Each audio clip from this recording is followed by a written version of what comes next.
Tonight's extras and epilogues open the theater. Lights, cameras, action. Movies and reviews, things you might not have known. What happens when the credits roll? Let's get on with the show.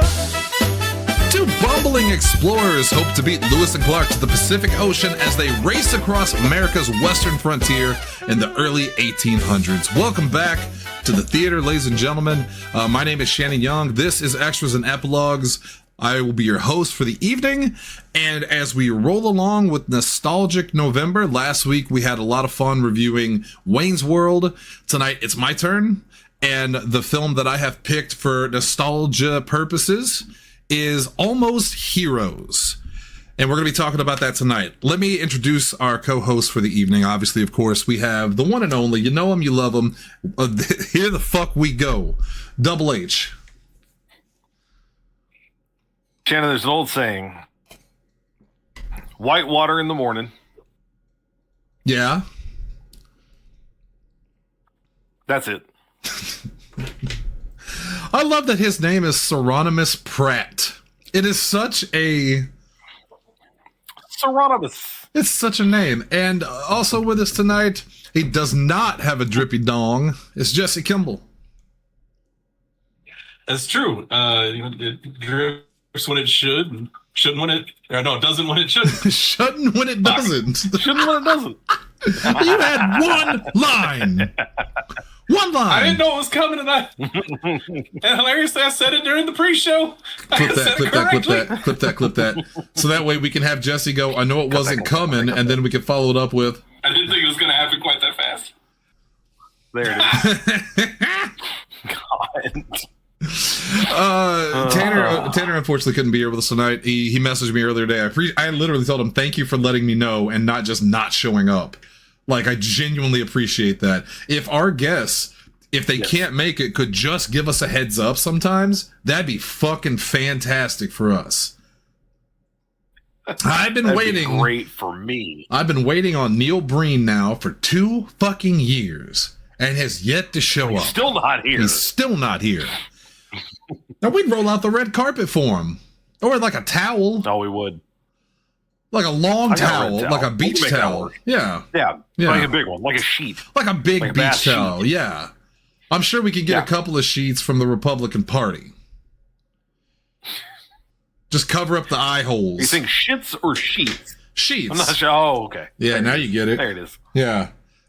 The Ku Klux Klan? Are you out of your face? Anyway, we are talking about Almost Heroes tonight. This is a film that has a lot of meaning to not just myself, but Jesse, because this is something we all watched a long time ago during the GameStop days. And it was, it's one of those things that just made us laugh very much. We were eating pizza, playing Call of Duty Black Ops, which, by the way, just celebrated 15 years the other day since its release. So a toast to you, the original Black Ops. And don't think about it. Just don't think about it. You're married. You're married. You're happy. You have a lovely wife right behind you, and she can make anything in third dimensionals. Think about that. That's good wine. She got a 3D anything. printer. I'm so scared of how much wine I can buy. Hunter, you were not married 15 years ago either, right? Were you dating Sarah at the time 15 years ago? Would you say? Oh, close. You were so well. We would be dating. Yeah, we would have been dating because our 14-year anniversary is 1 week from tonight. Nice. So yeah. Hold on, I got a button for it. I got a button for it. Here you go. Ready? Hey, what do you know? That is nice. So yeah, we started dating 5 years before we got married. So yeah, we would have been dating. We would have been engaged. Actually, oh wow, this is one of the most quotable films between the group at the time, especially, and we still quote it pretty often. Hunter hadn't even watched the movie until now, and he was also quoting it because we quoted it so much. There were at least a couple of things that I would fall back on pretty regularly. The drippy dong bit. Don't you know any other goddamn tune? There's that. And there's one other that I forget now because I watched this last week for the first time. I had never seen it, but I watched it last week for the first time. And there was a third thing that came up, and I went, "That's what that's from." That's where they got it. I've heard this before, and that's what it's from. And I didn't know because we quote this a lot. The drippy dong is drippy dong is probably the most frequently quoted Yeah, Loaded. Matt Sin would love that one. He was a big fan of the drippy dong. Yeah. So let's talk about it. Let's talk about Almost Heroes. Let's get into the stats first, and then we'll talk about the film. Released on May 29th, 1998. This was, unfortunately, Chris Farley's last film. He died... Well, his last leading star. His last starring role. Last leading role. What was his last film? Yes. Yeah. I'm curious. Bit part in something? You had it right in front of me. Yeah, it was something that he just appeared in for a split second. I'll find it real fast. Okay. Because it was starring... damn it. It was not like a major deal at all. Dirty Work. It was. I was gonna say that Norm Macdonald. Norm Macdonald's Dirty Work. Yeah, that's it. Yeah. This was his last starring role, though. I don't think it starred Norm Macdonald, right? It had who was starring in that movie? I thought it was Norm Macdonald. No, it's a co-starring thing. It's Norm and what's his name? There's another guy, but it's like a co-deal. Was it Norm's Artie on the Lang? cover or on the poster. Yes, it's Artie Lang. Okay. Yep, it's Norm and Artie. Yeah. Some couple of Stern favorites there, but this was Farley died. I forget, was it 5 months before the film came out? It was pretty close. Yeah, right around because there. And then this is a good time. Can I take this trivia one since Yes. So this is sad. This is actually sad. Gene Siskel hated Chris Farley. And there were a lot of people, to be fair, he wasn't crazy. A lot of people didn't like Chris Farley. Bob doesn't like Chris Farley. He thought his humor was just fat guy fall down and everybody laughs. And to an extent, they're not wrong. He did make his name on that on SNL, the Matt Foley character, obviously. But he disliked Chris Farley a lot. And his starring vehicle, Black Sheep, was one of only 3 films that Siskel had walked out of in over 30 years of reviewing. And this movie came out 5 months after Farley's death. Both Siskel and Ebert were prevented from reviewing it, and the Norm Macdonald starring Dirty Work, which we just talked about, out of respect for Farley's family and friends in the entertainment business who were grieving over his passing. They felt Siskel's review and comments about Farley would likely be negative, and they were not emotionally prepared to deal with this in light of his untimely death. Ebert, for what it's worth, liked Farley's work on SNL, felt that he had not found the right script worthy of his talent, and I really agree with that.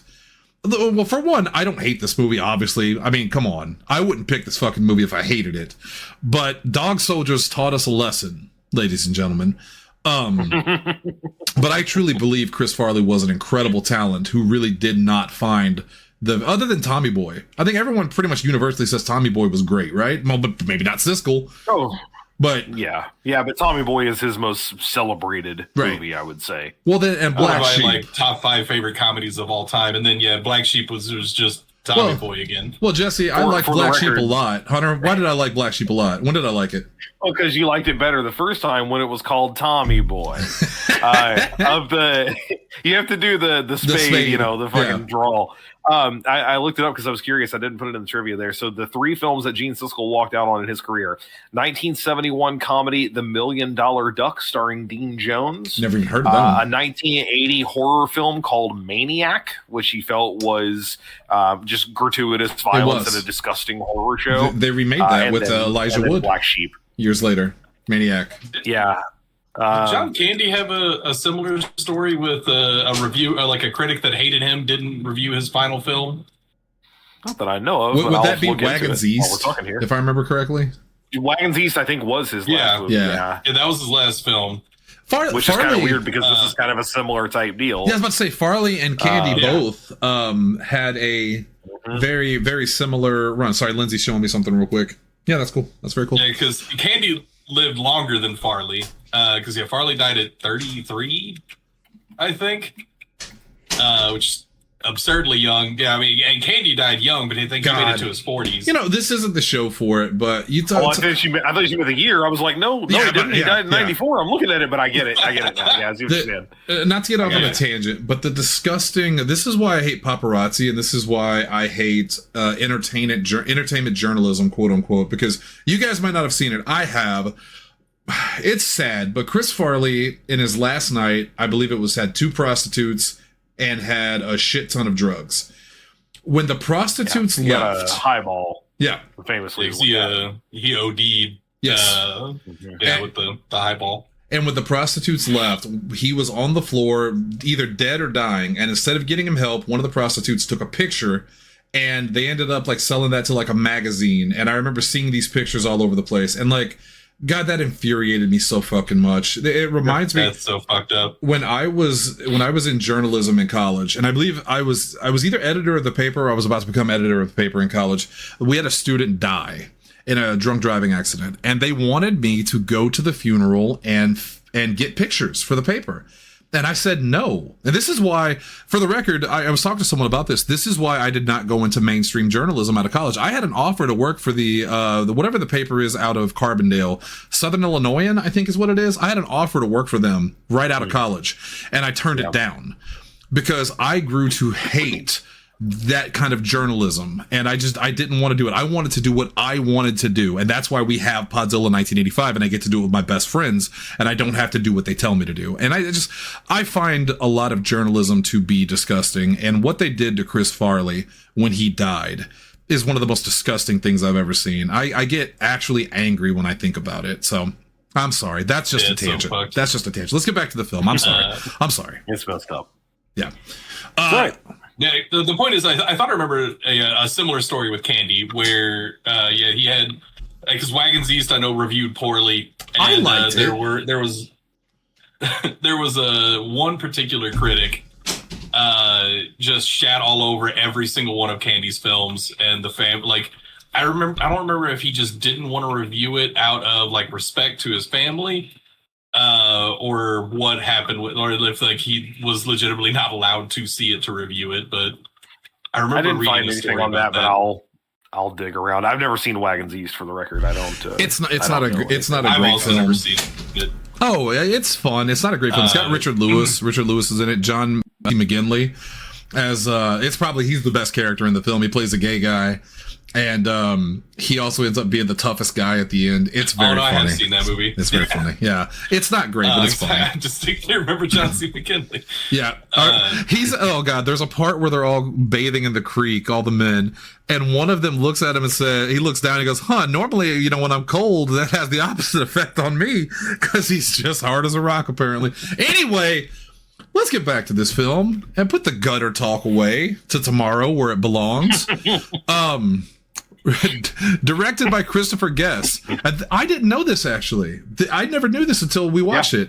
I didn't know this was a Christopher Guest film. Christopher Guest is legendary. He did Waiting for Guffman, Best of Show, A Mighty Wind. Didn't he also do Spinal Tap? He was in Spinal Tap. He did not direct. He was in Spinal Tap. Rob Reiner did Spinal Tap. Yeah. Just so I can be clear here, I'm reasonably certain that he did not direct any of the movies I just mentioned either. I think he was just in them. Well, I know I'm going to look right now to make sure about that. Yeah. No, okay, he did. Yeah, he directed Best in Show, A Mighty Wind, and Waiting for Guffman. But yeah, he's in Spinal Tap. He did not direct it. But he's fantastic. He's genuinely fantastic. Those three films right there are very good. I think at least Parker Posey's in one of them, and I know Fred Willard, who I really love, is in. Not Fred Willard. What was his name? Fred Willard. It is. You're right. It is Fred Willard. It's Fred Willard, and he's in all of them. Well, he's in all of that stuff. He shows up on King of the Hill a lot. Dude, Fred he's Willard, a funny guy. In the 90s is basically Dick. Oh God, what's his last name? I'm slightly tipsy. Dick Miller. Is Dick Miller in the 80s? I'm not sure who you're talking about. He was in Demon Knight. He was the drunken old man. Yeah. Him in the 90s is him in the 80s. I was thinking future, not past. No. Yeah. Written by Mark Nutter, Tom Wolfe, and Boyd Hale, who have no other notable credits. I did read an interview. Yeah, this was one of the very few times I've ever done this where I could not find anything else for these guys. Well, it wasn't, this is their film debut or whatever. Yeah. This is they have a couple of other maybe short films under their belt, and that's it. I read an interview with them from years ago where they talked about, at least one of them, I don't remember which one it was. They asked him why this movie failed so bad. And he said, I don't know. He's like, I thought we had a good script. We had great talent, but it just wasn't there. He said it just didn't come together properly. Christopher Guest also said that. Yeah. He was very fond of basically getting into it that way. When people asked him, he's like, I can't tell you why it didn't work because we had all the pieces. They just didn't add up. And that happens sometimes. That genuinely happens. You can have the best talent in the world, but if it doesn't click, it just doesn't click. Now, I'm not saying it didn't click for me, but again, your mileage may vary. That's with every film. It's got a great cast. And rewatching it yesterday, I knew Chris Farley had passed, obviously, and I was very sad about that. But it maybe hit me for the first time that Matthew Perry had passed. And seeing them on screen together, I was very sad in a way because they're both such incredible talents. And I think they're both so good in this. And when they're together, they're having so much fun. You can tell, even if nobody likes the movie, like they're having fun, and it made me sad. But not just Chris Farley and Matthew Perry of Friends fame. It's a great cast. Eugene Levy is in it. He's great as Guy Fontenot. Oh, I laugh. Why do I do this? Of all the languages I know, that is not one of them. He's like a reverse C-3PO. Hilarious. So I rewatched this movie today. I don't know that I ever realized that was Eugene Levy. Oh yeah. So I was watching it today. Like I could hear the character's voice in my head. Obviously, he does the drippy dong bit, right. And I see the dude. I'm like, holy shit, is that Eugene Levy? What the? How did I never know that? I don't want to get into it too deep right now, but that bit you were just doing, the language bit, I wanted there to be so much more of that. They do that one time. Yeah. Or mainly one time of him directly addressing it. And I'm like, that should have been like a 4 or 5 time fucking joke, man. Yeah, I agree. That's what's funny about it is he's the guy. I don't know and that. And they should have run into multiple people who he's like, oh no, I don't yeah. know so, that. And it would have actually been great if it was somebody French, and then he's got the French accent and he's like, I am sorry, I don't know. Like that would have been I was begging for it, and it was just one time. So Shannon, rewatching this today, like I thought in my head, I remembered him not being the real Guy Fontenot. Like he shot the real guy and took the letter and just decided to join on this expedition. No, I must have made up that headcanon. Well, I get why you'd say that, because when he mentions the letter, he goes, the letter? What letter? And then oh yes, then if I wrote it, it's true. It almost seems like that could have also been a good subplot of he's not the real Guy Fontenot. So it finished and that never came about, and I was like, did I just make that up in my head? Because it makes sense through the whole movie. Right. He doesn't speak the language, he doesn't remember the letter, he's clearly not this translator. He contributes literally nothing other than introducing Lisa B, who plays Chiquilla, I think is her name. Yeah. Yes. Yeah. And she's not a great actress. She's not an actress. She's a model, and you can tell. Yeah. No, she's not. No, she's not good at all. Oh boy, she's not. But at the same time, look, she is a white model. I don't think she's white.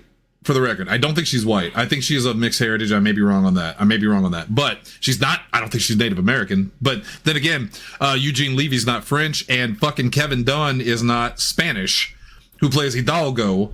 Even though Hidalgo is one of my favorite parts. I think because Kevin Dunn is so fucking funny. He's also in that film. Bokeem Woodbine is in this. He has very little to do, but it's always a pleasure to see him. He has one of my favorite lines. For the love of God, man, it says, welcome to Snake's Bend. The humor being that the slave is the one that says it, and right.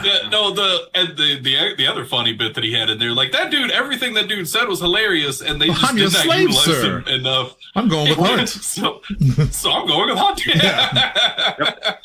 Yeah, he's in the movie for a grand total of maybe 5 minutes, and I was like, why is there not more Bokeem Woodbine? The part where Matthew Perry's in the bath and he's like, the water out here is not nearly as hot as back home. And he goes, I wouldn't know, sir. I washed my privates in the ice cold creek.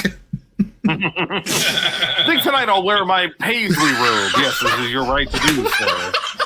That's such a funny bit. And again, there's not enough of it. This is what I was just talking about before the show. I mean, a little spoiler for next week. The one criticism that I immediately had that it was true for both these movies is there's too much time with people I didn't find very funny and not enough of the ones I did find very funny who are there. And I'm like, where the fuck are they? Give me more of them. Christian Clemenson is in this film. He plays the priest. And the only reason I know who he is because he also played Socrates Poole in Briscoe County Jr. And when I saw this movie, I was like, oh shit, that's Socrates. So he's great. He didn't have a lot to do, but I mean, he's fine. And then there's other people on it that are very, very good. Harry Shearer does the voiceover. I immediately recognized it this time because I was like, that's just Skinner. That's Principal Skinner. You can hear it very obviously. Runtime of 90 minutes. That's the sweet spot. We've said it a million times. 90 minutes for horror or comedy. That's your sweet spot. Budget versus box office, and I appreciate Hunter put this in there. $30 million budget versus $6 million box office. Ouch. Yeah. Ladies and gentlemen. This might be the first time that we got to do a pretty expensive movie that did not make anywhere near what it cost. Ladies and gentlemen, this is the part of the show that I would like to remind everyone of the track record of when it comes to movies that Shannon loves. Gremlins, he didn't care for. Phantom of the Opera, he didn't care for. But there are some winners. But there were some winners. Frailty, you loved Frailty. Demon Knight, you loved Demon Knight. Yeah, so love Demon Knight. There was another one last month. What the hell was the other? There was something else we watched that I was like, this was very good. It was, and I can't remember. Trick or Treat. Trick or Treat. That's what it was. Because Trick or Treat felt like a gimme. That was a Trick or Treat. That one was a gimme. That wasn't a surprise. Right. Demon Knight was a fucking surprise. I expected Demon Knight to be surprised. Fine. I loved Demon Knight. I was fucking surprised. All right, Demon Knight is an excellent movie. I feel like tonight's going to be very mid-ground for it, and I'm fine with that because I've got wine. I love Hunter. He's one of my best friends. I won't create a song for tomorrow based on it. I won't create a song. He's telling himself, for the record, listener. It has nothing to do with us. He's telling himself this. This is an affirmation to listen to later. Listen to the critical reception here. 5% critical rating on Rotten Tomatoes, which is 3.1 out of 10. There's no Metacritic, no Cinema Score, no Ebert review. This movie really is. I don't want to call it a hidden gem because, again, your mileage may vary. You may not like it at all. But this is. Yeah. It feels like such an obscure movie. Which is wild considering that it's got Christopher Guest, which I know Christopher Guest is more of an indie guy. Like Waiting for Gup and Best in Show, those are all quirky kind of indie films with a higher budget. Sure. But the fact that this was Matthew Perry in 1998, when did Friends end? Pretty close, right? Not until the early 2000s. Yeah, so Matthew Perry... Friends was still going when I think Friends was still going. No, 2004. So it was like at its height in 98. Yeah. The fact that this movie bombed so badly is baffling. Even if people hated the film, you would expect there to be a huge first weekend box office because Chris Farley, Matthew Perry, comedy, it seems like it would have done gangbusters. I wonder how much of it was people not wanting to see Farley in theaters right after he died. Oh, you would think people would go more. You would think that would be like, oh, Farley's in it. You would think that, but there are people that may have would get emotional, they didn't want to see Farley's final movie. Well, okay, in a theater setting because it could be upsetting for some people. To be fair, and I don't want to make this like an emotional show because this is a comedy. I don't want to get emotional about it, but watching it yesterday, right? It's kind of dark. It's kind of dark. We'll keep it light. It's kind of dark. There was more than one time where I teared up watching Farley and Perry both because. You see, especially Farley. I was never a huge Matthew Perry fan because I didn't watch Friends, so I didn't have a lot of exposure to him. But I've always liked him. I think he's a great actor. But I loved Chris Farley. And seeing them in this film, and especially the part, I'm actually choking up a little bit, seeing the parts where they're just at their best made me a little sad because it's these guys are gone. And that's so fucking sad because they're so good. And they both died in such unfortunate fucking ways. In the same way, really. Real quick, I did a little, because you're going to lose it. I'm pulling you back from the brink here. I did a little digging.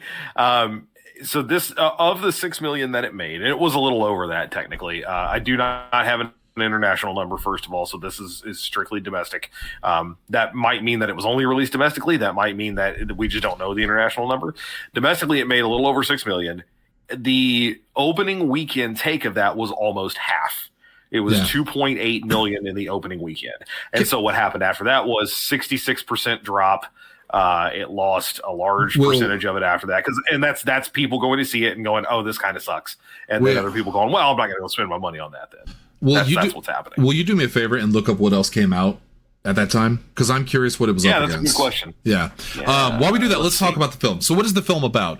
So Matthew Perry plays a guy, Edwards, who wants to, like we said in the beginning, wants to beat Lewis and Clark to the Pacific Ocean.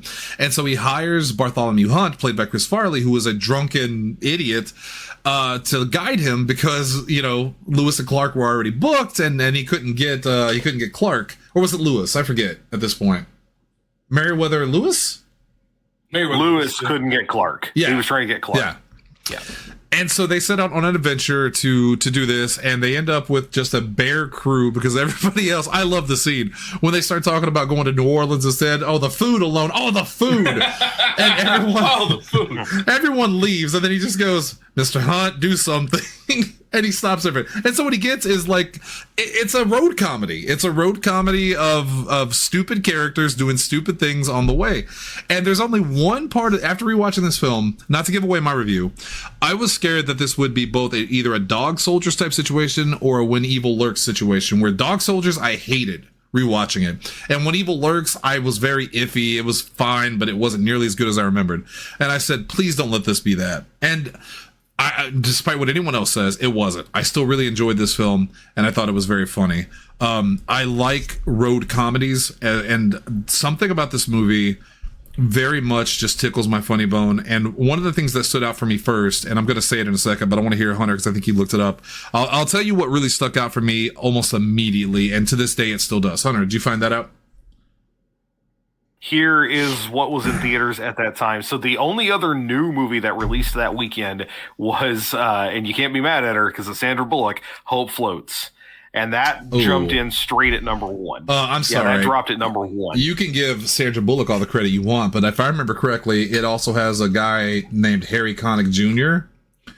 Harry Connick Jr. Mae Whitman is in that, which I did not know. Gotcha. What is she, 4? Yeah, yeah, she's got to be a child, like a young child at that point. So anyway, that was its first weekend in release at the same. There were only 2 new movies. It was going to die to that. Here's what it was still dealing with. Yeah, it came out. Yeah, it came out 1 week after Godzilla. Oh, fuck. Which was number 2. Which was Deep Impact was in its 3rd week. Fuck, big budget. The Horse Whisperer was in its 2nd week. Bulworth was in its 4th week. It's a weird movie. A little movie called I Got the Hookup from Miramax was still out there. Oh, shit, Master P. Hell yeah. Also still in theaters at this time, below Almost Heroes, but still taking money away from it. Fear and Loathing in Las Vegas, City of Angels, and Titanic. Oh my God. They might as well have just given it arsenic and said, take yourself out. Yeah, almost anything was doomed to fail at this point in 98, because for those that weren't alive at the time, I can't think of a movie I can't think of very many movies that were marketed as heavily as 1998's Godzilla. Bro, okay, yes, and I agree with you. But also, Hunter said it, and he's right. Do not discount the height of popularity of Sandra Bullock in romantic comedies in 1998. And Titanic. Now here, it's worth noting. So Hope Floats was more, I don't know, it was really a romantic comedy. It was more just like straight romance, I think, wasn't it? I'm sure there's some comedy. Either way. Somewhere. Either way. Think about all those other movies. Godzilla, Deep Impact. Super high budget films. Bulworth, I guess, is technically a comedy. Fear and Loathing in Las Vegas, City of Angels, Titanic. These are all fairly heavy, like, dramas or action films. There's practically no comedy. You would think that Matthew Perry and Chris Farley in 1998 with a buddy comedy movie would go, here's your alternative. You've been in a lot of heavy shit for the past couple of weeks. Here's something to break the tension. Go see anything but fucking Titanic for 5 seconds, please. I also wonder because, one, it was a Christopher Guest film, and because Farley had died the way he did, I wonder how much marketing they did, because I don't remember the marketing for this film at all when it came out. I only discovered this film years later. So it could be that thing. You know the story about Clerks, right, with Jason Mewes? Everyone knows this story, but so they left. If you look at the cover for Clerks, they left Jason Mewes off, or Jason Mewes, off the cover, because the studio was so scared he would die from drugs that they didn't want him associated with it. And I wonder if, because Farley died the way he did, if there was a similar, we don't want that attention, because who was it? Miramax that did this? I forget. No, it's unimportant. I don't think so. It's unimportant. Anyway, all right. It's a good question, but it's not Miramax, because Miramax already had something out at that point. Well, Miramax did Clerks. Was a Miramax. Miramax did Clerks, if I remember correctly. Warner Brothers was distributed by Warner Brothers, Turner Pictures, and Denovi Pictures produced Almost Heroes. So Almost Heroes, I was going to say the thing that struck me first, and I told Hunter this, and he agreed with me.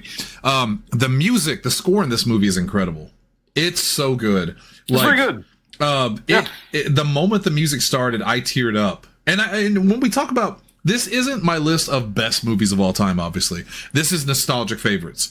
And to me, something nostalgic is when you see it or hear it, it evokes such emotion in you that it means something. And that's what this film is for me. The moment the music started and the credits rolled, I teared up and I'm like, I love this movie. And I find it very funny. And I know, Jesse, you agree with me at least on that.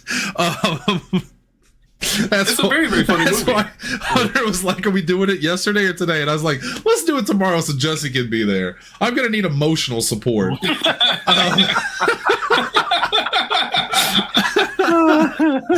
So we'll all laugh at the bits. It's fun. Shit. Well, the bits are great. This is a movie. Hunter said this to me, or maybe it was a review, and he quoted it, I forget, but he said it's kind of like, or maybe it was a review I read, that it's kind of directionless, that it's just a series of things that happens, and then the end happens. And it kind of is. Like, a lot of it just seems very random, but there's some, I don't know, this movie just tickles my funny bone correctly. When you were talking about a road movie a second ago, like I feel like that's the formula for a road movie, like a bunch of random shit happens and then it ends. Sure, but in this movie particularly, like 80% of the stuff that happens is completely unnecessary to the plot, and it just seems thrown in there for laughs. And you may laugh, you may not. Case in point, the scene where Chris Farley goes to the dentist. I love this scene, but does it have any bearing on the film in any way? None. Does it have any bearing on the plot? None. But in fact, his hair is no longer like nice and clean. Right. It barely lasts. So as a quick comparison, because I think it's the most apt one I can come up with, because Tommy Boy is very much also a road movie. It's a buddy comedy. It's a road movie. Him and Spade on the road doing their thing. But practically everything that they get into, while it might not have some deep ramifications on the plot, ties into what's going to happen later. Like, it either sets up a joke that's going to happen later, or there's like more of their particular bonding. Those two characters come together better. I feel like that movie's a stronger example of that kind of thing than this one is. There are definitely things that happen here where it's like, okay, again, this is the epitome of your mileage may vary. That joke might be very funny to you, and it also might be like, why is any of this happening? And I think we get back to the next. I think that's what Zach is afraid of next week too, because Wayne's World as very similar. Wayne's World is I don't mean this as an insult, and I hope nobody takes it this way. It's a safer movie. You mean to me? No. Sure. I mean listeners. Listeners too. It's a safer movie. It doesn't go quite as out there. It keeps it closer to the vest, and it works. We gave it 2 thumbs up. The proof is in the pudding. This movie is a little more, because I say Christopher Guest mostly, and maybe the writers too. I'm not familiar with them, but I know Christopher Guest's style of humor.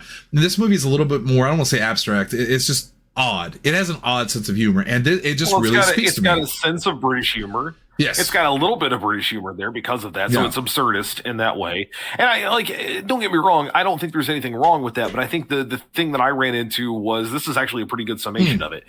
Christopher Guest gives you a little bit of an absurdist British humor touch, right? Because he's directing it. So there's always going to be a little bit of that. He probably had some influence on the writers in that way too. Farley is pratfalls, big action, over the topness. Over the top, for sure. And then Matthew Perry is sarcasm and wit and kind of the understated, like it's the facial expressions and it's the way that he says things. And that's like fucking salmon and peanut butter and ice cream. I like all those things. This is a pregnant woman's movie. They don't always go well together. You have to be a pregnant woman to enjoy it. They don't always mesh well in the best way. Oh, well, shit, that explains it. I think to take it to your comparison of Tommy Boy too, and I know this is a criticism you had, and I don't completely disagree with you for the record. Tommy Boy focused on the 2 characters, and everybody else was a side note. This film puts a lot of the other characters in it and makes them a big point, especially Pratt and Bidwell and people like that. But again, if you enjoy that, it's a tale of 2 movies. If you enjoy those characters, you're going to love it. If you don't find them as funny, you're not going to love it. It is a very divisive film. For me, it really worked. And instead of reviewing the film outright and telling you bit by bit, because we're going to get to that in our reviews, I would like to just bring up a series of the best parts of the movie and laugh about them with everybody. From the beginning, when Matthew Perry is in the carriage with Bokeem Woodbine, and he's like, "Hurry, a man's life is at stake, but not too fast," because he doesn't want to be uncomfortable at a comfortable pace. Yeah. But that's just Chandler. He's just Chandler. Yes. And when he really is just if Chandler was a dandy explorer way back in the day. When Farley's saying, so you can kiss my hairy buttocks, the way he says that just cracks me up. And when the woman yells at him, he goes, "Good God, woman." The part after he gets drunk at the party, well, when he gets drunk at the party, he has just a little bit of whiskey or whatever, and then he just takes the whole bottle and starts guzzling it. When he wakes up in the stables the next morning and he's watching the pigs have sex, they don't show it, thank God, but you hear it, and Matthew Perry's like, "I think that those pigs want privacy," and he says, "Hell, you got to pay good money for that in some places." And he tells a story about how he saw it in another city. I forget which one. And he says, of course, they dress him up like they dress him up like the king and queen of France.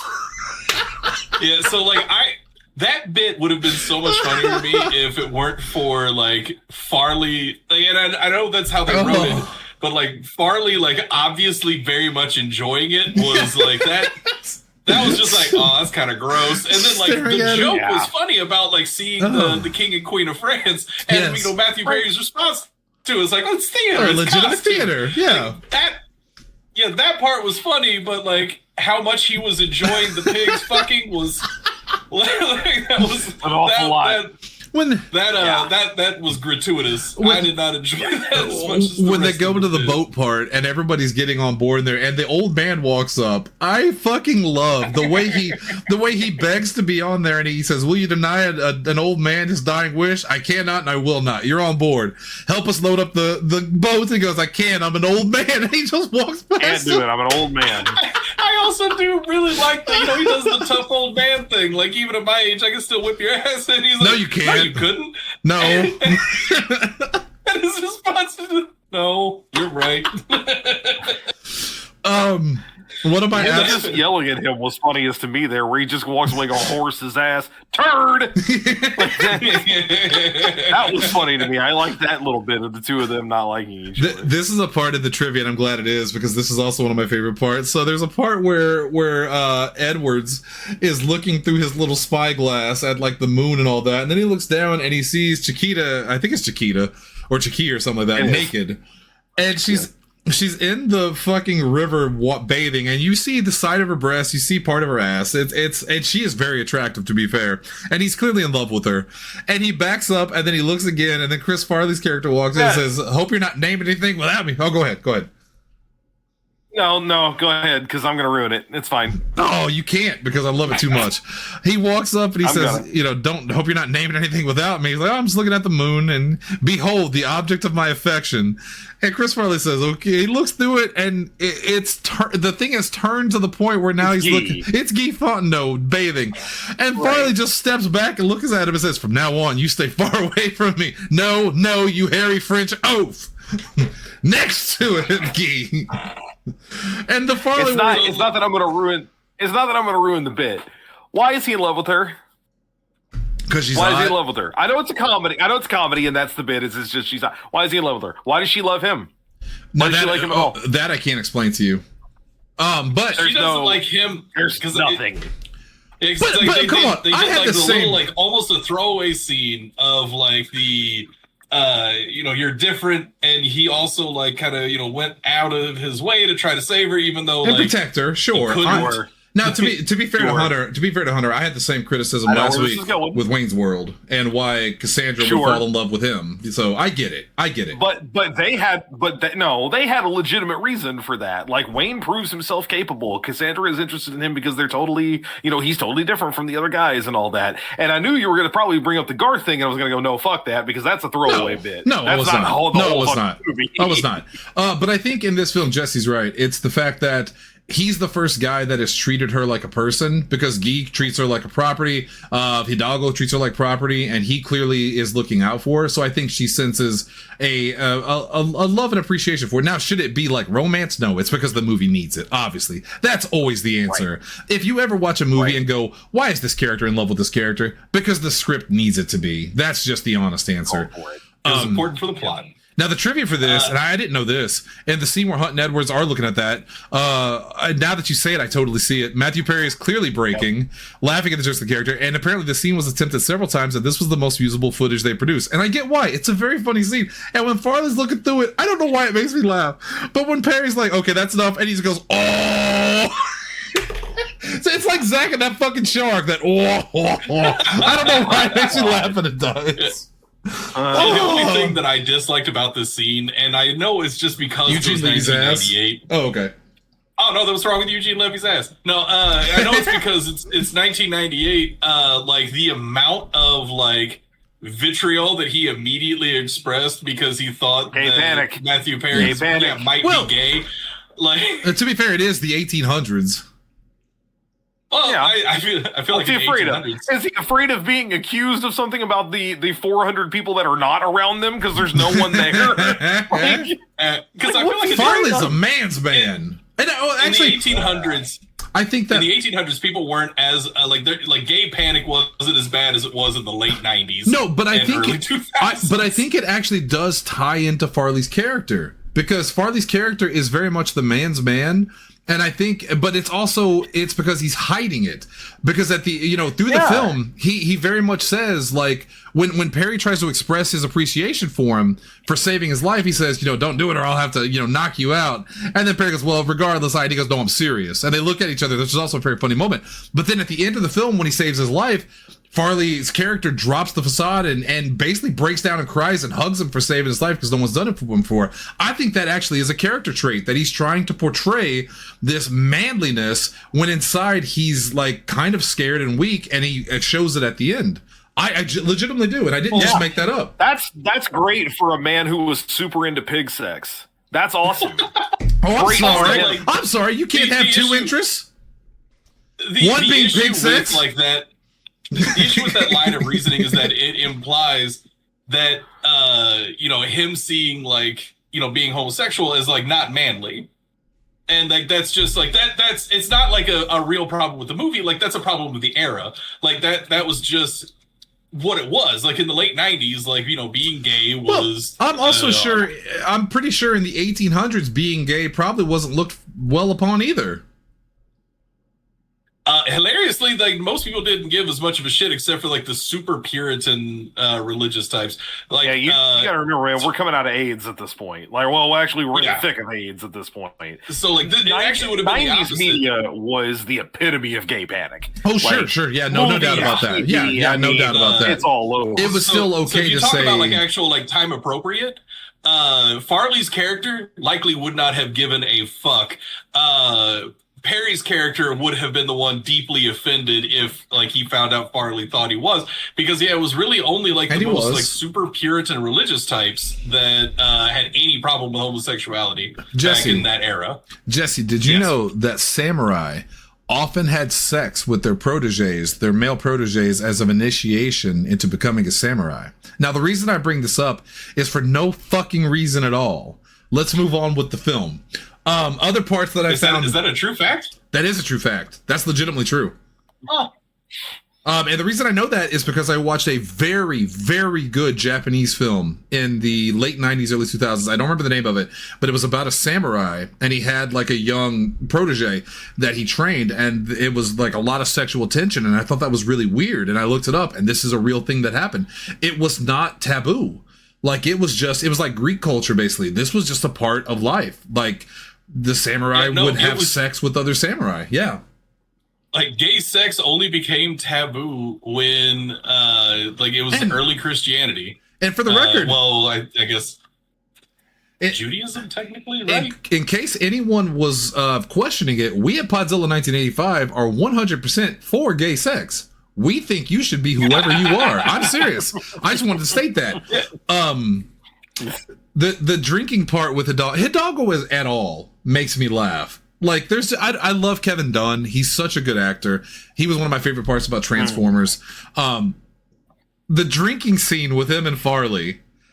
the way it's not even the drinking, but the way Kevin Dunn's eyes look as they're drinking, and as Farley starts to fade, and he smiles, but then Farley like picks back up, and his eyes get really big. It's so good. Kevin Dunn is fucking. And then goes great cross-eyed as he's falling back. Yeah, that's very funny.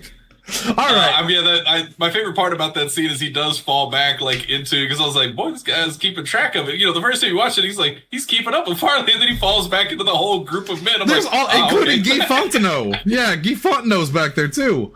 Well, yeah, because at that point, Guy had already joined. And if I refuse, well, then we cut your heart out and skin you alive. Then I joined. I dropped my cup. All right. That's enough. I could literally, because this is my nostalgic movie, I could sit here all night and do this, but we can't. We're at 45 minutes. I didn't realize it. Let's get to the reviews of the film. On this show, of course, we do a 5-point system for our reviews, inspired by the greats. 2 thumbs up, you love it. 1 up, you like it. 1 up, 1 down, you're neutral or indifferent. Or, you know, there's a lot of reasons for 1 up, 1 down. 1 down, you just didn't like it. 2 down, you hate it. Very few films have made it to our double down list. You got to be a real special kind of fucking terrible hunter to reach our double down list. And some are like Super Mario Brothers and Mortal Kombat Annihilation, which I think is still the worst thing we've seen in a while. What's really sad is I think we've only had 2 double downs this year, and they were 2 video game movies. That's not good. Ooh, you might be right. Might be right about that, because there's been films that we didn't particularly love. December was not as bad as we thought it was going to be for except you. For Mortal Kombat Annihilation. Except for Mortal Kombat. And that was exactly as bad as we expected it to be. Yes. I'll skim through here, but yeah, off the top of my head. No. Borderlands was bad, but I don't think we all gave it 2 thumbs down. I was the only one that gave it 1 thumb down. I gave it 1 thumb down. We were still citing Mario pretty late into the game there. Yep. Yeah, I think you're right. Which is sad. Well, again, that just shows you, like, we may disagree on things. It wasn't Legend, was it? No. You liked Legend, Lindsay did. Lindsay and I both did. We both, if I remember correctly, I think you gave it 2 down, I gave it 1 down, I think Lindsay gave it like 1 up, 1 down. We disagree on movies all the time.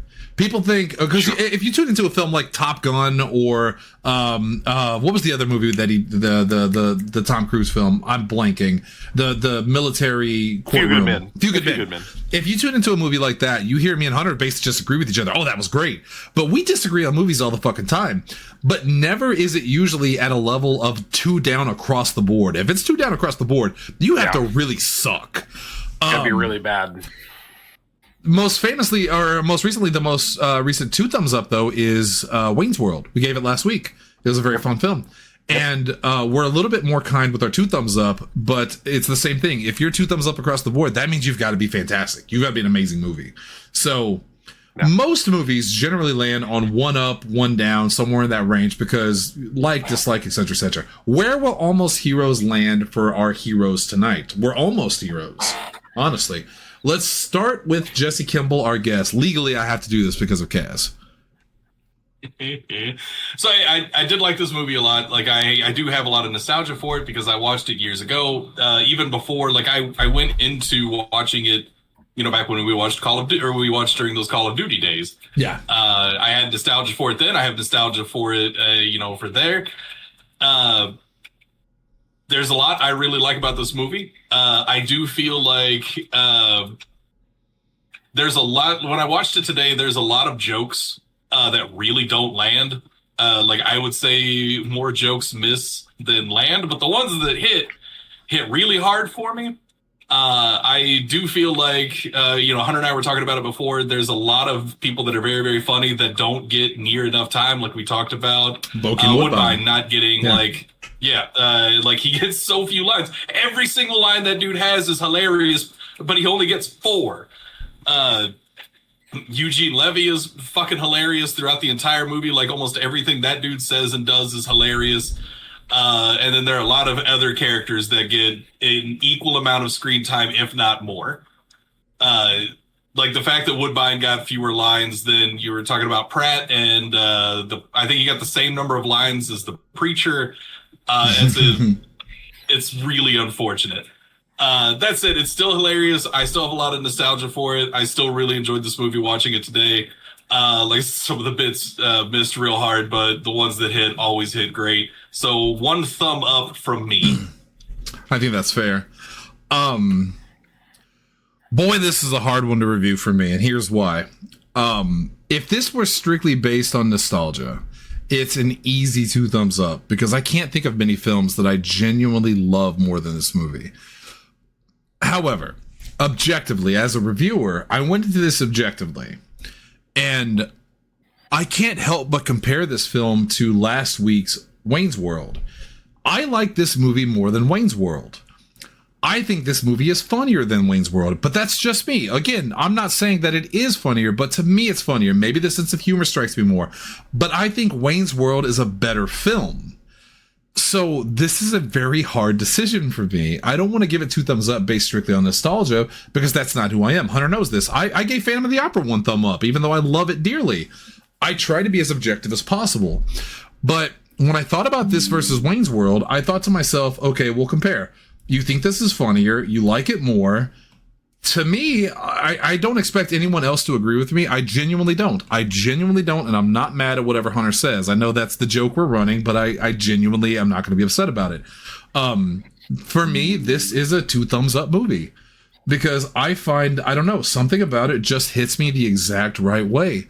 It's very funny, and even when it's not very funny, it's endearing. There's just something about Farley and Perry together, and the extra characters. I like them more than most people do. This movie makes me feel so warm and fuzzy inside. I think this might be my most nostalgic film that I've ever watched. It's not nearly as good as Ghostbusters. Ghostbusters is still my favorite film of all time, but there's something about this movie that genuinely takes me back to a time in my life. I'm not going to choke up again. That takes me back to a time in my life where I was like insanely happy and everything seemed great. And this movie is a reminder of that for me. So I don't normally just go, well, I'm going to give this 2 thumbs up, because I don't want to be Tanner or Zach, but I am going to give this movie 2 thumbs up. I genuinely love this movie, not just because of the nostalgia, but I think it's very funny. Almost everything that they did made me laugh. And even if it didn't make me laugh, I never hated it. I never found the characters to be obnoxious.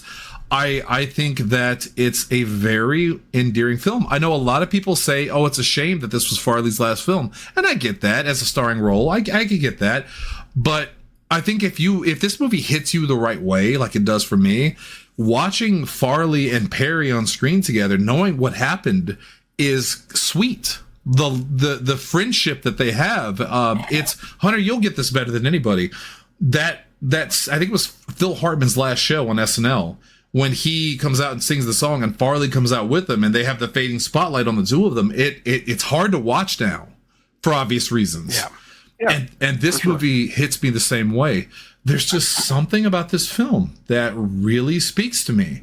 And I think it's funny. I think it gives me a very warm feeling and a very loving feeling. I know that sounds weird. I'm sorry. I'm a little teared up.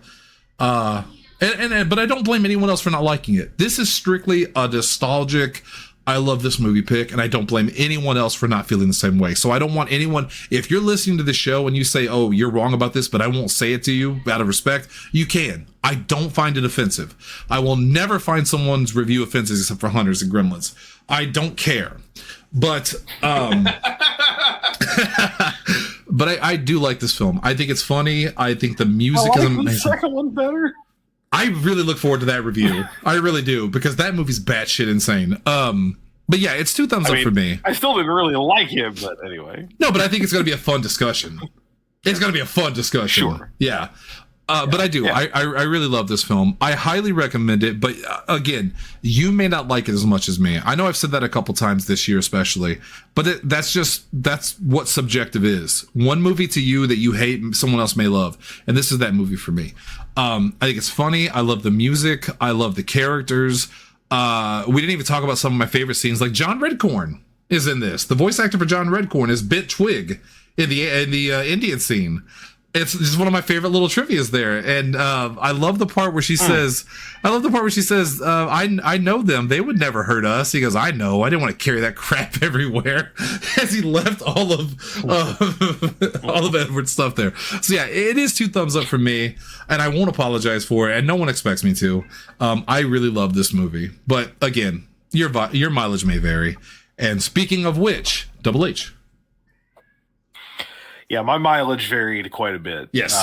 Like I said it at the top of the show, I'd never seen this movie before tonight, or before last week. I watched it last week, but before then, and I wanted to love this movie. I was really hoping that I was going to watch this movie and go, fucking hell, it's a hidden gem that I didn't know about, because I really love Tommy Boy.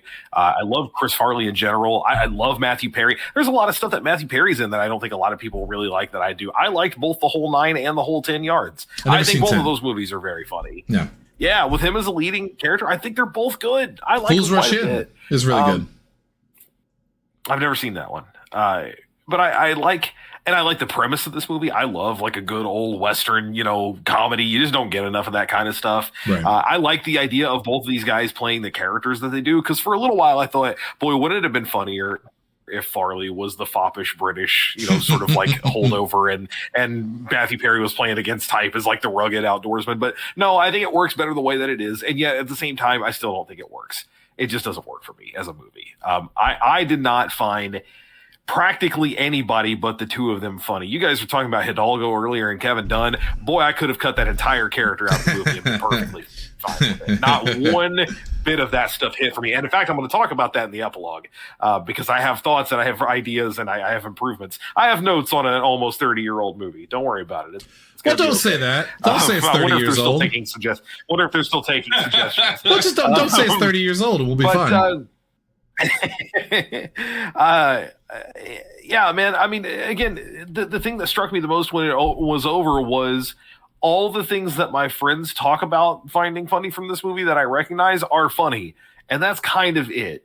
Like, nothing else really hit well enough for me other than the drippy dong bit, the don't you know any other tunes. That's very funny. We do that all the time. And that's classic Farley, just the way he says it. Yeah. And there was one other thing. Oh, the eagle. Okay. Yes. Can we for a second talk about the recurring gag of the eagle? Yeah. I died. That was the funniest thing I probably saw that entire week. And I'm sorry, Zach, I watched Strange Wilderness the next night. But that was probably the funniest thing. Every time it came up. And the best part, the worst part for a podcast listener is they can't get it. It's Farley's It's the face. stock footage, they too. They would play the screech of the eagle and the stock footage. That's a great comparison, dude. The stock footage of the eagle, the screech, and then Farley doing that classic. Yeah. That look on his face when he would look up and see it coming.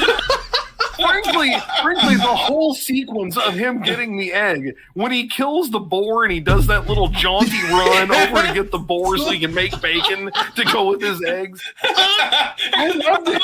He has the bacon in the pan, and he's sitting there he's crying while he's eating. He's crying while he's eating. That whole sequence was great. Particularly, like the fucking payoff for the end of that bit. All she needed was the shell.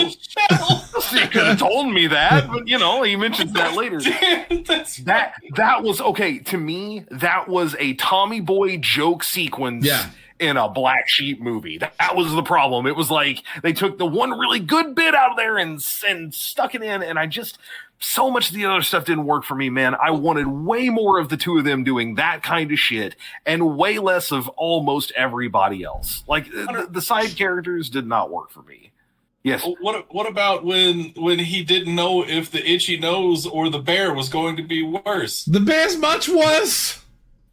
Oh, and not only that, but his experiment where he tries to talk into the ear and he says, I fear the worst for Bidwell, sir. He's not responding. Well, of course he's not responding. It wouldn't work that way. It doesn't work anyway. But then when he hears Bidwell and they both run to the ear and look at it.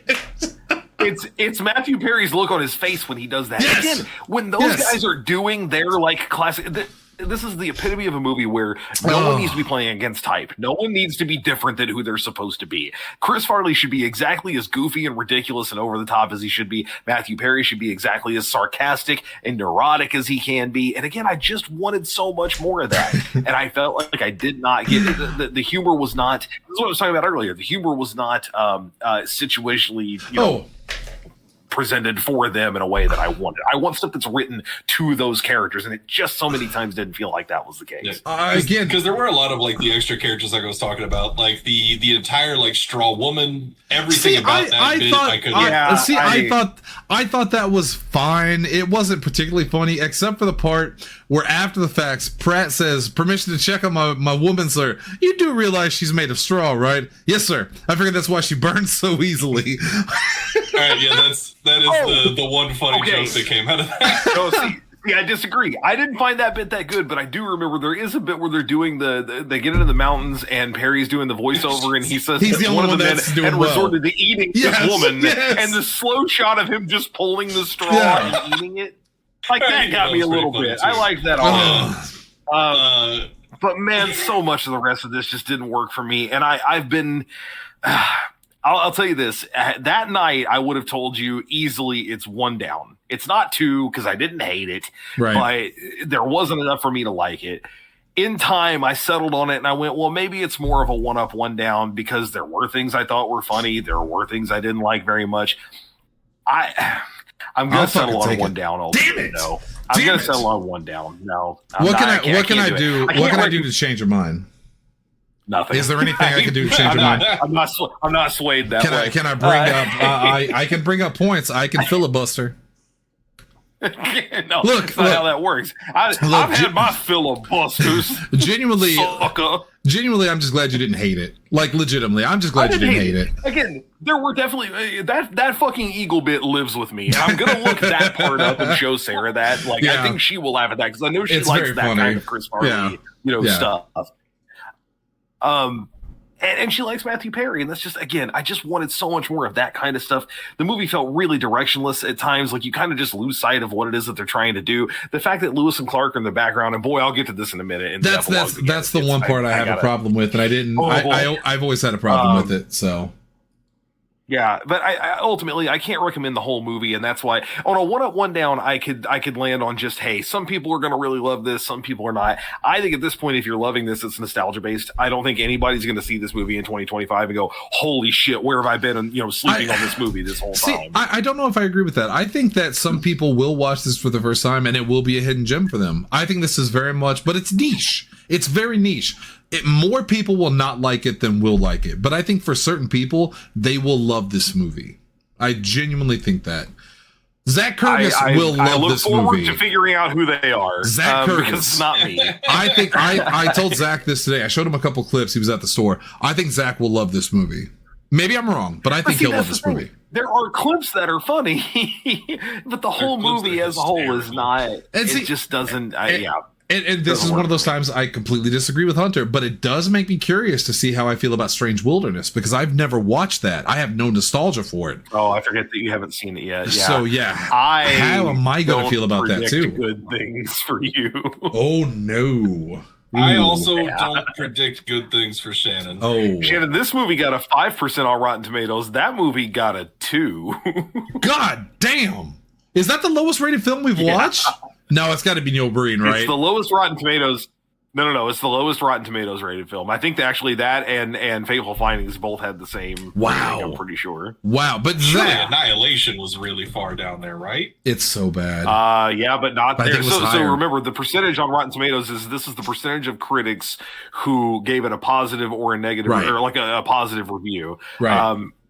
Annihilation, I think, had a higher number than that, which is wild. This might be the lowest. If you were to ask me what's a better film, Almost Heroes or Mortal Kombat Annihilation, every fucking time it's Almost Heroes. I don't understand how Mortal Kombat Annihilation doesn't have a negative review. That's not even a question. Right. Worth noting, on Rotten Tomatoes, Almost Heroes did have a better review than Annihilation. Good. Annihilation it has a 5% over 4. Yeah. Fuck, Zach! So Strange Wilderness has less than Annihilation? God damn! All right. Yeah. Woo! And look, I'll tell you this. I mean, it's tomorrow night. That's not worth it. It's not as bad as Annihilation. I can't imagine it being bad. I can't. You know what? I've said this. We've talked about our most hated films, and stay tuned. Of course, at the end of the year, Hunter and I will do our award show again, like we did last year. But I can't think of a movie I hate more than this year, especially. We did Mad God this year, right? Or was that last year?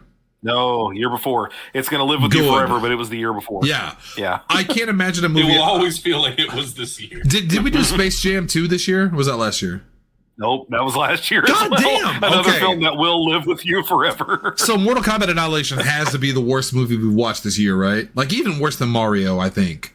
Well, it's that and Mario are the two kind of, I think, obvious ones. Ugh. Yeah. Okay. Yep. Ugh. Let's get to the ending. After many hardships and setbacks, Edwards and Hunt eventually make it to the Pacific coast just minutes before Lewis and Clark's expedition.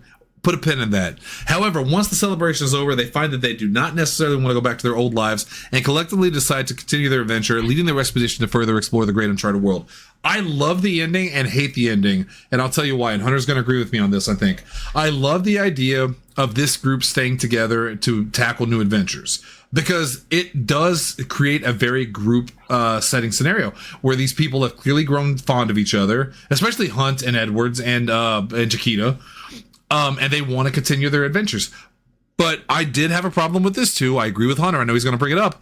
Why did they win? That makes no sense. Why did they beat Lewis and Clark? His name is Almost Heroes. Right. Right. Now, Hunter, It's the fucking title. Can I predict what your suggestion is going to be? Because I think it's the same suggestion. Can I take this a little bit? I have two. Okay. I have two, but yeah, run with it. So let's get to the epilogues. So here's how I would have ended the film.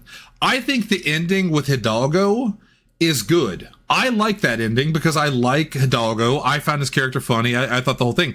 What for me would have been a better ending is because they were dealing with Hidalgo, they did not make it there in time, and they see as Lewis and Clark have succeeded where they failed. But because they've grown so close to each other and they genuinely care about each other, they go, well, just because we failed this one doesn't mean we're going to keep failing. You could have the exact same ending of let's walk to Asia and all that stuff. Exactly. It's so easy to do that. I am baffled. Yeah, I am baffled why they had them beat Lewis and Clark. It doesn't make sense on any level. None. Because it also it would have made sense because that's the name of the fucking movie is Almost Heroes. Almost Heroes, right? B, yeah, like. It would make it would add like a fun little layer to it where like you've never heard of these people, you've never heard of Hunt because they weren't the ones that got there first. Right. Exactly. Right. Exactly. But they continue their adventures as a group because again, whether your mileage may vary, but this is very much an ensemble group that is continuing their adventure. And I don't want to see another movie, don't get me wrong, because I love this movie as it is, but I think in your head, you could see these characters continue their adventures after the fact. Even if you don't have a movie for it, you can absolutely see these guys are going to continue to work together. And that's fine too. Hunter, I am baffled that they chose that for the ending. Yeah, and like I said, I had two major suggestions for that, and that was sort of the easy one. Without even getting into the Hidalgo stuff, the easy answer is just they don't win. The exact same shit happens, but they don't win. They get there, Lewis and Clark are already there, and they go, well, shit, but we could continue on, whatever. Here's what I think is the more interesting ending, and I think it still works, and I think it would have actually given a lot more opportunities for just legitimate comedy and funnier stuff. So the group goes through the whole process of trying to get there. They get there. Lewis and Clark are already there. It's not they embrace on the beach and they see Lewis and Clark and they just kind of run them off and they go after. They look over and Lewis and Clark have long since planted their flag. It's already there. They've been done for a while in the midst of all this other stuff. So they stalk over to them and they actually get into an argument with them about, okay, we were here before you. You just put your flag down. Well, and by the way, Lewis and Clark need to be played by a couple of great bit part actors. It'd be very funny for a couple of really good cameos here. Fred Willard would be a good one. Like I was going to say, I don't know off the top of my head who it should be, but a good couple of character actors who are just good surprises to see them show up here. Lewis and Clark basically tell him, well, who gives a shit? Our flag is down. That's how this works. You put down the flag, we win. No, we were already here. You did. And it literally just turns into a knockdown, drag out brawl. Like Anchorman. I want to see Chris Farley. Yeah, it's Anchorman, but it's on the beach with explorers. Absolutely. The end result of it is that Lewis and Clark and their team beat the absolute dog shit out of the people from this movie and have them jailed for interfering in their expedition because it was never legitimate. It was never commissioned, whatever. They literally have them jailed for the process of this. Perry's character loses all of his shit because, of course, he's in jail. Farley has done this a handful of times. He's been in lockup. He almost got hanged in the part. Yes. And that's why the two of them decide to stay together. This is how I cut out all the other characters because I don't give a shit about any of them. We can cut them completely. And the two of them in jail figure out, hey, but we had some pretty good times, right? And when we get out of here, we can make another run at it. There's plenty of other places we can go. And you can either end it there with a pull away of them, like in a jail cell. Yeah, walk to Asia. Or like literally as they're being fitted for nooses going like, we'll get out of this though, right? There's a million different ways you could go about that.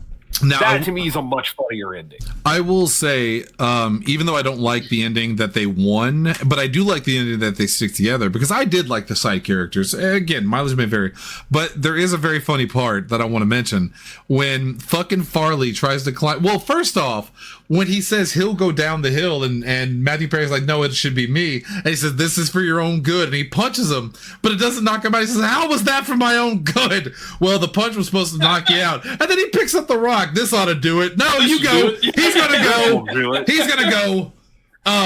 And then the timing's off. That's a funny bit, but I don't know. There's so much of the timing is off in this movie for me. But then you get the eagle joke again, and it's still funny because it's the same fucking stock footage of the eagle every time. Exactly the same footage. And the visual of Farley being carried by the eagle as it flies out. Just fucking batting away at it. And then again, anytime the eagle wasn't on the screen, I was like, "Where's the eagle?" And then when Farley gets back on the beach and he walks forward and everybody runs at him and they celebrate, he goes, "How'd you guys get down so fast?" And they mentioned, "Oh, there's an old Indian trail. It's got a stairwell. It's really nice. They carved out stairs and everything." And he goes, "Huh. I wish we had, taken a minute or two to look around a little bit more." That fucking kills me. But again, to me, that is the part where you then have them look over and see that Lewis and Clark has already succeeded. And you have we lost, but at the same time, but we had such a great adventure. Why stop now? Let's keep going. I think that's the easy answer. And again, I don't want a sequel, but I like the idea that these characters did continue on. Like sometimes the suggestion is better than the what they could have done. The suggestion of it means more.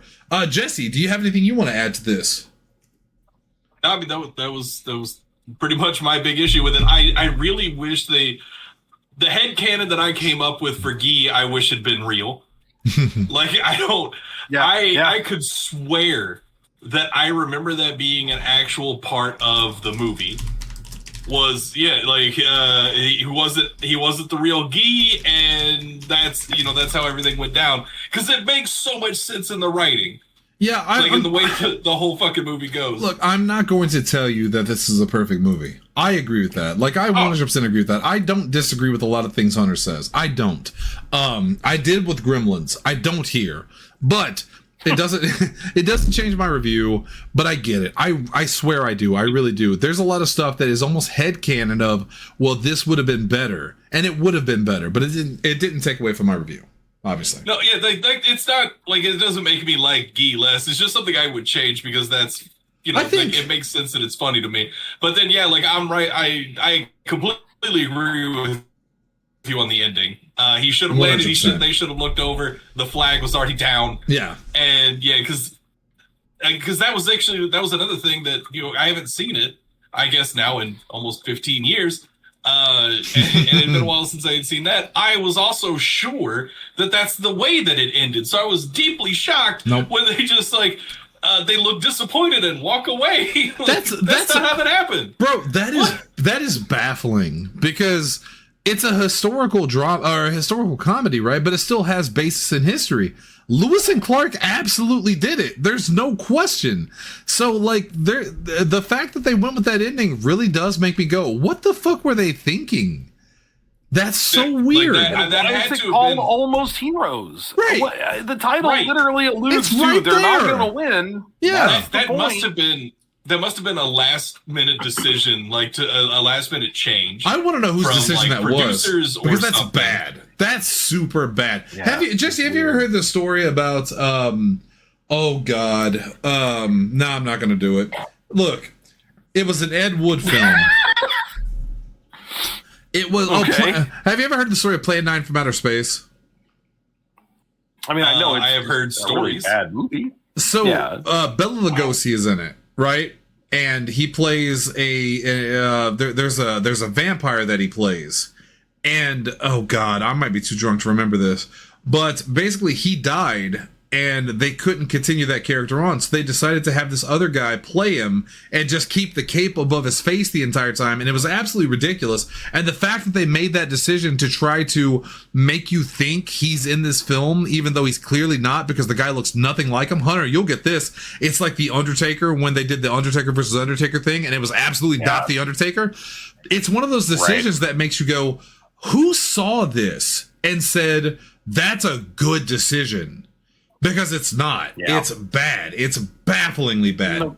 Okay, speaking of bafflingly bad, next week we're doing Strange Wilderness with Zach. And I'm very excited for this because I don't think I'm going to hate this film. The clips I've seen were very funny, but I truly wonder if this is going to be a Hunter type scenario, a Double H type scenario, where the clips are great and the movie's bad. Like he thought not that it's bad, but just didn't hit him right like Almost Heroes.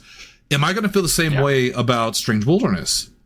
That's a good question. I've never seen it before. So that'll be next week. Probably. I'm very curious to see how this goes because I remember liking Mortal Kombat Annihilation on almost an ironic level, but then rewatching it, hating it, going, this is trash in almost every way. Right. So I'm very curious to see how it goes. But that's it for us tonight. Yeah. Just real quick. Apparently there was a different ending originally that included Bakeem Woodbine. Yeah. It was a different. There was a different conclusion to the fight with the Conquistadors. Oh God! And the wine's gone into my heart. Apparently, like they ended up refilming the ending, and it didn't include. That's why like Woodbine wasn't there at the end. I just realized that. Yeah, he's not there. Yeah. Yeah, so he's not there, and apparently I don't know what the original ending was, though. I'm not able to find it. But apparently it was a completely different ending than was originally written.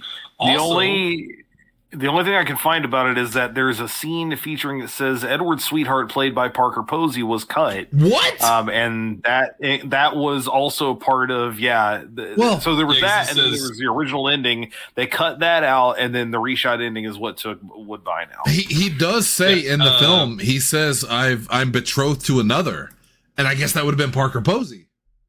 That makes sense, Christopher Guest. Oh man, I would love to see that. And apparently, I was also reading this on the Wikipedia, which is I think what Hunter is reading right there, because that was almost verbatim the second paragraph of this. Okay, fair enough.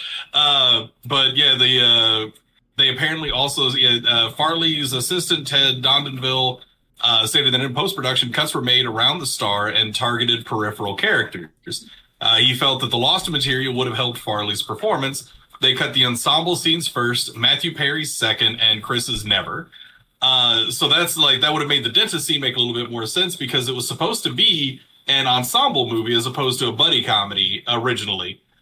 A bunch of characters are supposed to have similar scenes to the dentist scene with Farley, but they cut all of them from the auxiliary cast, and then Matthew Perry's a few of his scenes as well. Apparently, do you? I really want to know what that original ending was. Have you practiced taxidermy?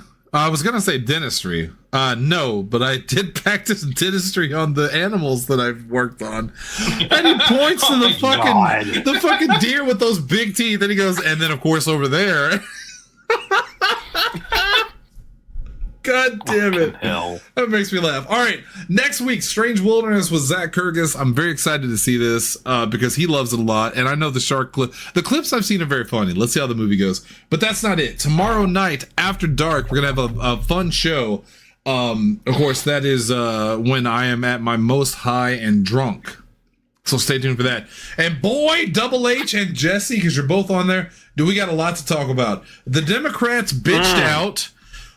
Trump is apparently singled out in Epstein letters to Michael Wolff. We got a lot to talk about tomorrow night. So, and as I say, ain't nothing gonna happen.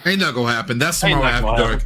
Friday, we're streaming more nostalgia games because it is Nostalgia November. We've had a lot of fun at facebook.com/Podzilla1985 and TwitchZilla1985 at Twitch. Saturday is PZ85 Pro. We're a week and a half away from the next PLE. That's next Saturday.